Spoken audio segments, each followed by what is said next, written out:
ഇത് നമ്മൾ മനസ്സിലാക്കേണ്ട ഒരു കാര്യം, കഴിഞ്ഞ പൊതുതെരഞ്ഞെടുപ്പിൽ ഇത് രാജ്യവ്യാപകമായി ഇത് ചെയ്തു. കർണാടകയിലെയും മഹാരാഷ്ട്രയിലെയും യുപിയിലെയും അടക്കമുള്ള നിരവധി സംസ്ഥാനങ്ങളിലെ തെരഞ്ഞെടുപ്പുകളിൽ BJP ഇത് ഉപയോഗിച്ചു. തെരഞ്ഞെടുപ്പ് വോട്ടർ പട്ടികയിലെ കൃത്രിമം നടത്തി. അതിന്റെ ഭാഗമായി കേരളത്തിൽ അവർ നേരത്തെ തൊട്ട് വർക്ക് തുടങ്ങി, അവർക്ക് സാധ്യത ഉണ്ട് എന്ന് അവർ പ്രതീക്ഷിച്ച തൃശൂർ പാർലമെന്റ് നിയോജകമണ്ഡലത്തിൽ ഇക്കാര്യം ചെയ്തു. ഇതിപ്പോൾ രാഹുൽ ഗാന്ധി ദേശീയതലത്തിലുള്ള ഈ വിഷയം പുറത്തു കൊണ്ടുവന്നതിന് ശേഷം വന്ന വാർത്തയല്ല. അന്നത്തെ തൃശൂർ DCC പ്രസിഡന്റ് ഈ സംബന്ധിച്ച് പരാതി കൊടുത്തിരുന്നു. LDFന്റെ സ്ഥാനാർത്ഥിയായി മത്സരിച്ചിരുന്ന സുനിൽകുമാർ ഇതിനെ സംബന്ധിച്ച് പരാതി നൽകിയിരുന്നു. അപ്പോൾ ധാരാളം പരാതികൾ അന്ന് തന്നെയുണ്ട്. അന്ന് കളക്ടർക്ക് പരാതി കൊടുത്തപ്പോൾ കളക്ടർ പറഞ്ഞത് വോട്ടർ പട്ടികയിൽ പേര് വന്നു കഴിഞ്ഞാൽ പിന്നെ അവർക്ക് വോട്ട് ചെയ്യാൻ അനുവദിക്കുക എന്നല്ലാതെ വേറെ മാർഗമില്ല എന്നുള്ള നിലപാടാണ് അന്ന് ജില്ലാ ഭരണകൂടവും അന്ന് എടുത്തത്. അപ്പോൾ ഇതിപ്പോൾ പുതിയതായി കെട്ടിപ്പൊക്കിക്കൊണ്ടുവന്ന സംഭവമല്ല. ഈ വിഷയം രാഹുൽ ഗാന്ധി കൊണ്ടുവന്നപ്പോൾ രാജ്യം മുഴുവൻ ഇത് ചർച്ചയായപ്പോൾ തൃശ്ശൂരിലെ വിഷയം കൊണ്ടുവന്നു. തീർച്ചയായിട്ടും അവിടെ വിജയിച്ച MP എന്നുള്ള നിലയിൽ അദ്ദേഹത്തിനും അദ്ദേഹത്തിന്റെ പാർട്ടിക്കും അതിൻ്റെ അകത്ത് ഉത്തരം പറയാനുള്ള പൂർണ്ണമായ ബാധ്യതയുണ്ട്. അവരത് പറഞ്ഞേ മതിയാവും, അവരത് പറയണം. വ്യാപകമായ ക്രമക്കേടുകൾ നടന്നിട്ടുണ്ട്. ഇന്നലെ ഒരു സ്ത്രീ തന്നെ മാധ്യമപ്രവർത്തകരോട് പറഞ്ഞു അവരുടെ വീടിന്റെ അഡ്രസ്സിൽ വേറെ വോട്ട് ചേർത്തേക്കാണ്. അവരറിഞ്ഞിട്ട് പോലുമില്ല. അഡ്രസ്സിൽ ചേർത്തിരിക്കുന്ന കോൺഗ്രസിന്റെ ഏജന്റുമാര് മറ്റേ ബൂത്തുകളിലെ പ്രവർത്തകർ ചെന്നപ്പോഴാണ് ഈ 9 വോട്ട് ആ വീട്ടിലില്ല എന്ന് മനസ്സിലാക്കിയത്.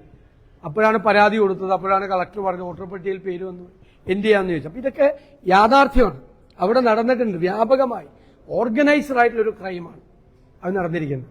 സംഘടിതമായി വ്യാപകമായി അത് ചെയ്തിട്ടുണ്ട്. അപ്പൊ അതിൻ്റെ അകത്തൊരു പൂർണ്ണമായ പരിശോധന നടപ്പാകണം. അതിന് തെരഞ്ഞെടുപ്പ് കമ്മീഷൻ തയ്യാറാവണം. അതിന് സംസ്ഥാന ഗവൺമെന്റ് അതുമായിട്ട് പൂർണ്ണമായി അത് സഹകരിക്കണം. നമ്മുടെ BLOമാരൊക്കെ ഉണ്ടല്ലോ, ബൂത്ത് ലെവൽ ഓഫീസർമാർ, സംസ്ഥാന തെരഞ്ഞെടുപ്പ് കമ്മീഷണർ വയ്ക്കുന്ന ആളുകളല്ലേ. അപ്പൊ എല്ലാ സഹായവും ഉദ്യോഗസ്ഥന്മാർ തന്നെയാണ് പലതരത്തിൽ. അപ്പൊ ജില്ലാ കളക്ടർക്ക് ഉത്തരവാദിത്വമുണ്ട്. എല്ലാവരും ചേർന്നൊരു വലിയൊരു അന്വേഷണം തൃശ്ശൂരിലെ കാര്യത്തിൽ നടത്തണം. യാഥാർത്ഥ്യം എന്താണെന്ന് അറിയാനുള്ള ഒരു ഇതുണ്ട്. ഒരുപാട് സംഭവങ്ങൾ ഉണ്ടായിട്ടുണ്ട്.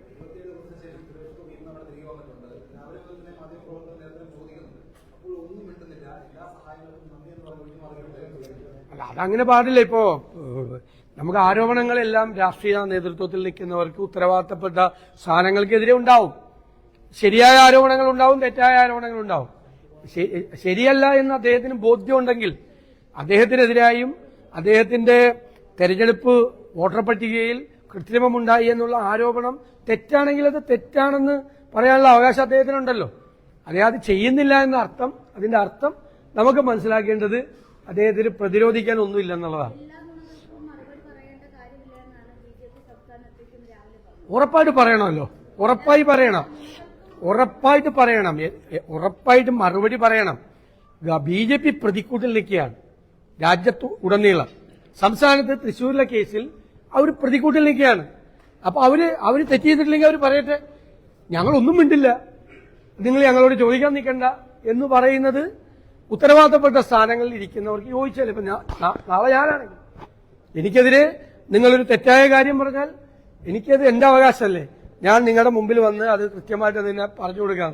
ഞങ്ങളൊന്നും പറയില്ല, ഞങ്ങൾക്കൊരു ബാധ്യതയില്ല, ജനങ്ങളോട് ബാധ്യതയുണ്ട്.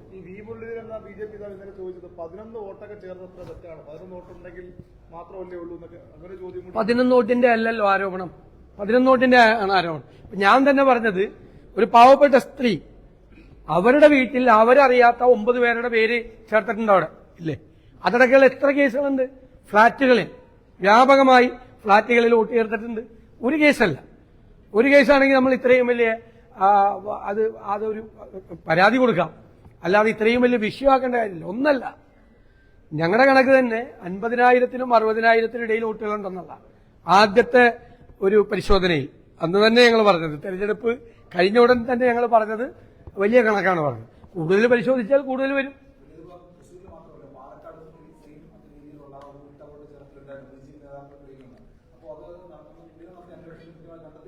ഞങ്ങൾ പാലക്കാട് ഉപതെരഞ്ഞെടുപ്പിന് തൊട്ടു മുമ്പ് ഈ വിഷയം വളരെ ഗൗരവതരമായി ചർച്ച ചെയ്യുകയും അതിശക്തമായി ഞങ്ങൾ ഇടപെടുകയും ചെയ്തു. പാലക്കാട് അസംബ്ലി ഉപതെരഞ്ഞെടുപ്പിൽ ഇങ്ങനെ ഒരു ശ്രമം അവരുടെ ഭാഗത്തു നിന്നുണ്ടായി. അത് ഞങ്ങൾ ഫലപ്രദമായി തടഞ്ഞു. വളരെ ശക്തമായി പറഞ്ഞു. ഞാനടക്കമുള്ള ആളുകൾ ഇടപെട്ടിട്ടുണ്ട് ആ കാര്യത്തിൽ. അന്ന് ഒരു കാരണവശാലും വോട്ടർ പട്ടികയിൽ കൃത്രിമം ഉണ്ടാകാതിരിക്കാൻ വേണ്ടിയിട്ട്. ഇതിപ്പം അവിടുത്തെ വിഷയം മാത്രമല്ല, ബിജെപിയുമായിട്ട് ബന്ധപ്പെട്ട വിഷയം മാത്രമല്ല, ഇടുക്കിയിലൊക്കെ ഇരട്ടവാട്ട ആരോപണം ഉന്നയിക്കുന്നത് കോൺഗ്രസ് ഉന്നയിക്കുന്നത് CPM-നെതിരെയാണ്. അല്ലാതെ എവിടെയാണ് ഇതുണ്ടായിരിക്കുന്നത് എന്നുള്ളത് പരിശോധിക്കണം. ഇടുക്കിയിൽ പണ്ടൊരു ആക്ഷേപം ഉള്ളതാണ്, മനസ്സിലായില്ലേ? ഇടുക്കിയിൽ അവിടെ ഇല്ലാത്ത ആളുകൾ പുറത്തുനിന്ന് വന്ന് 5000-6000 പേര് വന്ന് ഉടുമ്പൻചോലയിലൊക്കെ വന്ന് വോട്ട് രേഖപ്പെടുത്തുന്നു, മൂന്നാറിൽ വന്ന് വോട്ട് രേഖപ്പെടുത്തുന്നു, പീരുമേടിൽ വന്ന് വോട്ട് രേഖപ്പെടുത്തുന്നു, അതിർത്തി കടന്ന് അതിർത്തിയിൽ ഇവിടെ ഇല്ലാത്ത ആളുകൾ പുറത്തുനിന്ന് വന്ന് വോട്ട് ചെയ്യുന്നു എന്ന് പരാതി പണ്ടുപോലെയുള്ളതാണ്. അപ്പൊ ഇതൊക്കെ ഞാൻ പറയുന്നത് ഇതെല്ലാം പരിശോധിക്കാനുള്ള ഒരു അവസരം കൂടിയാണിത്. അപ്പൊ രാഷ്ട്രീയ പ്രവർത്തകരും നേതാക്കളും ശ്രദ്ധിക്കണം. വോട്ടർ പട്ടിക എന്ന് പറയുന്നത് കുറ്റമറ്റതായിരിക്കണം. വോട്ടർ പട്ടിക ശുദ്ധീകരിക്കണം. മരിച്ചവര്, സ്ഥലത്തില്ലാത്തവര് മാറണം. തെറ്റായ വോട്ടുകൾ ഉണ്ടാകാൻ പാടില്ല. അപ്പൊ പൊതുപ്രവർത്തകർ കൂടി, രാഷ്ട്രീയ പ്രവർത്തകർ കൂടി, മുഖ്യധാര രാഷ്ട്രീയ പാർട്ടികളുടെ പ്രവർത്തകർ കൂടി ഇത് ഗൌരവതരമായി പരിശോധിച്ച് ഒരു ഫ്രീ ആൻഡ് ഫെയർ ഇലക്ഷൻ, അല്ലെ, ഫെയർ ആയിട്ടുള്ള നീതിപൂർവമായ ഒരു തെരഞ്ഞെടുപ്പ് ഒരു ജനാധിപത്യ സംവിധാനത്തിൽ ഉണ്ടാകണം. അതുണ്ടായില്ല കഴിഞ്ഞ പൊതുതെരഞ്ഞെടുപ്പിൽ. ജനഹിതത്തെ അട്ടിമറിക്കുകയാണ് ചെയ്തത്. അതാണ് രാഹുൽ ഗാന്ധി ചൂണ്ടിക്കാണിച്ചത്. അത് നിങ്ങൾ ഏകാധിപതികളായ ഭരണാധികാരികൾ ഇരിക്കുന്ന ലോകത്തിന്റെ വിവിധ രാജ്യങ്ങളിൽ ഈ തെരഞ്ഞെടുപ്പ് വ്ളാഡിമിർ പുടിനെ കുറിച്ചുള്ള മുഖ്യമായ ആക്ഷേപം തെരഞ്ഞെടുപ്പ് അട്ടിമറിച്ചാണ്. ആരും ജയിക്കില്ല, അദ്ദേഹത്തിനെതിരായിട്ട് ആരും ജയിക്കില്ല എന്ന് പറഞ്ഞ മാതിരി ഇന്ത്യയിലാകാൻ പറ്റില്ലല്ലോ.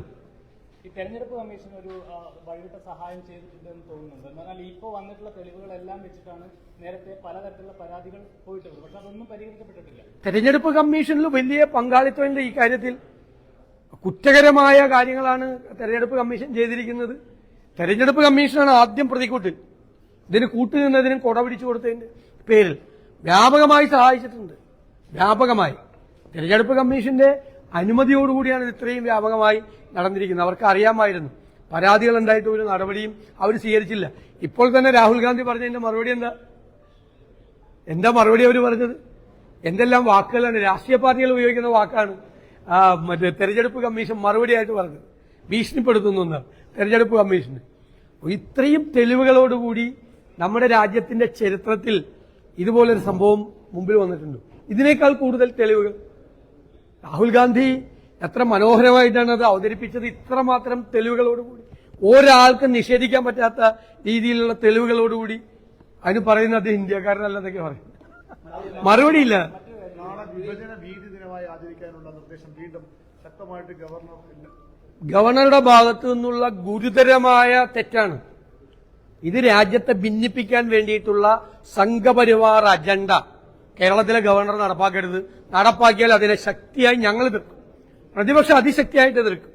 ഇത് രാജ്യത്തെ ജനങ്ങളെ ഭിന്നിപ്പിക്കാൻ വേണ്ടിയിട്ടുള്ള വിഭജന ഭീതി പുതിയ സാധനമാണ് ഇറങ്ങിയിരിക്കുകയാണ്. ആളുകളെ ഭിന്നിപ്പിക്കാൻ ഒന്നും കിട്ടാതിരിക്കുകയാണ്. കേരളത്തിൽ തന്നെ ക്രൈസ്തവ മുസ്ലിം വിഭാഗങ്ങളെ തമ്മിലടിപ്പിക്കാൻ വേണ്ടിയിട്ടുള്ള വലിയ ശ്രമം BJP നടത്തി. അതിപ്പോ എക്സ്പോസ്ഡായി. എന്താണ് അവർക്ക് പറ്റിയതെന്ന് കേരളത്തിൽ എല്ലാവർക്കും മനസ്സിലായി. അത് കഴിഞ്ഞപ്പോൾ അടുത്ത പണിയായിട്ട് ഇറങ്ങിയേക്കുവാണ് വിഭജന ഭീതി. ഇതാണ് സ്വാതന്ത്ര്യ സമര ആഘോഷങ്ങളുടെ നിറം കെടുത്തുന്ന രീതിയാണ് ചെയ്തിരിക്കുന്നത്. ദേശവിരുദ്ധമായ ജനാധിപത്യ വിരുദ്ധമായ നടപടിയാണ് ഗവർണറുടെ ഭാഗത്തുനിന്നുണ്ടായത്. ഞങ്ങൾ അതിനെ ശക്തിയായി എതിർക്കും. മുഖ്യമന്ത്രി അതിൽ പ്രതിഷേധമൊക്കെ പറഞ്ഞു. പക്ഷേ ഞങ്ങൾ അഭ്യർത്ഥിക്കുന്നത് ബഹുമാനപ്പെട്ട മുഖ്യമന്ത്രി കേരളത്തിന്റെ പ്രതിഷേധവും കേരളത്തിന്റെ ജനങ്ങളുടെ പ്രതിഷേധവും ഗവർണറെ നേരിട്ട് കണ്ട് അറിയിക്കണം എന്ന് ഞങ്ങൾ ആവശ്യപ്പെടുകയാണ്. BJP മറ്റൊരു ആരോപണം ഉന്നയിക്കുന്നുണ്ട്. രമേശ് ചെന്നിത്തലയുടെ കുടുംബത്തിലടക്കം 2 ബൂത്തുകളിൽ വോട്ടുള്ള ആളുകളുണ്ട് എന്നതിന്റെ രേഖകളൊക്കെ അവർ പുറത്തുവിടും. അല്ലല്ല, 2 വോട്ടുകൾ ഉണ്ടെങ്കിൽ അത് നീക്കം ചെയ്യേണ്ടതാണ് സാധാരണയായിട്ട്. അതൊക്കെ ഇതൊന്നും ഡിഫൻസ് അല്ലല്ലോ ഇതൊന്നും. ഇത് വ്യാപകമായി ഇത് ചെയ്തിരിക്കുകയല്ലേ. ഇത് ഡെലിബറേറ്റ് ആയിട്ട് ചെയ്തിരിക്കുകയല്ലേ. ഒരാൾ പുതിയ സ്ഥലത്ത് വോട്ട് കിടക്കുമ്പോൾ വേറെ ഏതെങ്കിലും സ്ഥലത്ത് ആ വോട്ട് കിടക്കാൻ പാടില്ല നിയമപരമായിട്ട്. മനസ്സിലായില്ലേ? അതൊന്നും ആരിപ്പോ രമേശ് ചെന്നിത്തല ജയിക്കാൻ വേണ്ടിയിട്ട് അവിടെ കൊണ്ട് വോട്ട് ചേർത്തൊന്നും അല്ലല്ലോ. അദ്ദേഹത്തിന്റെ കുടുംബാംഗങ്ങൾ എല്ലാവരും പോയി അവിടെ വോട്ട് ചേർത്തിട്ടൊന്നുമില്ലല്ലോ. അദ്ദേഹത്തിന്റെ ബന്ധുക്കളും എല്ലാവരും കൂടി അവിടെ പോയി വോട്ട് ചേർത്തിട്ടുണ്ടോ? ഒന്നുമില്ലല്ലോ. അവർ ആരും ചെയ്തിട്ടില്ലല്ലോ. അങ്ങനെ കോൺഗ്രസ് ഭരിക്കുന്ന വെള്ളറട ഗ്രാമപഞ്ചായത്തിൽ തൊഴിലുറപ്പ് കോൺഗ്രസിന്റെ നേതൃത്വത്തിൽ ഇങ്ങനെ വ്യാപകമായി ക്രമക്കേടുകളും തട്ടിപ്പുകളും വരുന്നു എന്നുള്ളതാണ് ആക്ഷേപം. അല്ല, അത് ഉദ്യോഗസ്ഥ തലത്തിൽ സംവിധാനം നടക്കുന്ന ഒന്നാണ് തൊഴിലുറപ്പ് പദ്ധതി. ഭരണസമിതി അംഗങ്ങൾക്ക് തൊഴിലുറപ്പ് പദ്ധതിയിൽ എന്ത് പങ്കാണുള്ളത്? അതിന്റെ സാമ്പത്തിക ഇടപാടിൽ ഒരു പങ്കുമില്ല. അത് നിങ്ങൾക്ക് പഞ്ചായത്തിന്റെ സംവിധാനത്തെക്കുറിച്ച് അറിയാത്തതുകൊണ്ടാണ്. ഞങ്ങൾക്കറിയാം. തൊഴിലുറപ്പ് സംവിധാനം എന്ന് പറഞ്ഞാൽ ഡിഫറന്റ് ആയിട്ടുള്ള സെറ്റപ്പാണ്. അത് സംസ്ഥാന ഗവൺമെന്റിന്റെ കീഴിലുള്ള ഒരു സംവിധാനമാണ്. പഞ്ചായത്തിലെ ഉദ്യോഗസ്ഥന്മാർ നടത്തുന്ന സംവിധാനം. ഭരണസമിതി അംഗങ്ങൾക്ക് അതിൽ യാതൊരു റോളും ഇല്ല, ഒരു തരത്തിലുള്ള റോളും ഇല്ല ഭരണസമിതി അംഗങ്ങൾക്ക്. അത് പഞ്ചായത്തിലെ കാര്യം പഠിക്കേണ്ട. ഭരണസമിതി എന്തിനാണ് അപ്പൊ ഉദ്യോഗസ്ഥ അതറിയാം, നിങ്ങൾക്ക് അറിയാം, നിങ്ങൾ അന്വേഷിക്കരുത്. ഈ താൽക്കാലിക വി സി നിയമനത്തിൽ ഇപ്പൊ സുപ്രീം കോടതി നിർണായക വിധി വന്നിട്ടുണ്ട്. എന്തിനാണ് ഭരണസ്തംഭനം ഗവർണർ ഉണ്ടാക്കുന്ന കോടതി ചോദിക്കുന്നത്? അല്ല, തീർച്ചയായിട്ടും അല്ലേ. ഇതിപ്പോ കാണിക്കുന്നത് എന്താണ്? അനാവശ്യമായ ഇടപെടലുകൾ നടത്തുകയല്ലേ, അടിച്ചേൽപ്പിക്കാൻ ശ്രമിക്കുകയല്ലേ, അടിച്ചേൽപ്പിക്കാൻ വേണ്ടി ശ്രമിക്കുകയല്ലേ. അതിന്റെ അകത്തൊരു തീരുമാനം ഉണ്ടാകണം. ഞങ്ങൾ ആദ്യം മുതലേ ആവശ്യപ്പെട്ടല്ലേ തീരുമാനം ഉണ്ടാകണം. ഇവർക്ക് പറ്റിയത് ഇവരാദ്യം ഗവർണറുമായിട്ട് സന്ധി ചെയ്തു, എന്നിട്ട് അങ്ങോട്ടും ഇങ്ങോട്ടും അഡ്ജസ്റ്റ്മെന്റ് നടത്തി, എന്നിട്ട് നിയമവിരുദ്ധമായി കുറെ കാര്യങ്ങൾ ചെയ്തു, എന്നിട്ട് പിന്നെ വഴക്കിടും, പിന്നെ സെറ്റിൽ ചെയ്യും. ഇപ്പൊ സമരം ഒരു സുപ്രഭാതത്തിൽ നിന്നില്ലേ, സെറ്റിൽമെന്റായി. ശാശ്വതമായൊരു പരിഹാരം ഉണ്ടാകണം. ഭരണഘടനാപരമായ സംസ്ഥാനത്തിനുള്ള അധികാരങ്ങളുണ്ട്. അതിൽ ഗവർണർ കൈയെടുത്താൻ പാടില്ല. ഗവർണർ അവിടുത്തെ ചാൻസലറാണ്. ഇതൊരു ഓർണമെന്റൽ പോസ്റ്റാണ്, ഓർണമെന്റൽ പോസ്റ്റാണ് അല്ലേ. ഇപ്പൊ മന്ത്രിസഭ ഇപ്പോ ഭൂരിപക്ഷം ഇല്ലാത്ത മന്ത്രിസഭയ്ക്ക് ഗവർണർക്ക് സത്യപ്രതിജ്ഞ ചെയ്യിക്കാൻ പറ്റുമോ? ഇപ്പോ 71 സീറ്റ് കിട്ട, ഇപ്പൊ 80 സീറ്റ് ഒരു മുന്നണിക്കോ ഒരു പാർട്ടിക്കോ കിട്ടി, ബാക്കിയുള്ളവർക്ക് 60 കിട്ടി. ഗവർണർക്ക് ഭരണഘടന പറയുന്നതിന്റെ അപ്പുറത്ത് കയറിയിട്ട് 60 സീറ്റ് കിട്ടിയ ആളുടെ നേതാവിനെ മുഖ്യമന്ത്രിയായി സത്യപ്രതിജ്ഞ ചെയ്യിപ്പിക്കാൻ പറ്റുമോ? അതിന് സമാനമായ കാര്യങ്ങളാണ് ഗവർണർ ഈ സർവകലാശാലകൾ ചെയ്യുന്നത്. അത് ചങ്കുറപ്പോടുകൂടി മുഖത്ത് നോക്കി നിങ്ങൾ ചെയ്യുന്നത് തെറ്റാണ് എന്ന് പലപ്പോഴും ഗവൺമെന്റ് പറഞ്ഞില്ല. അതിന്റെ കുഴപ്പമാണ്. മതി.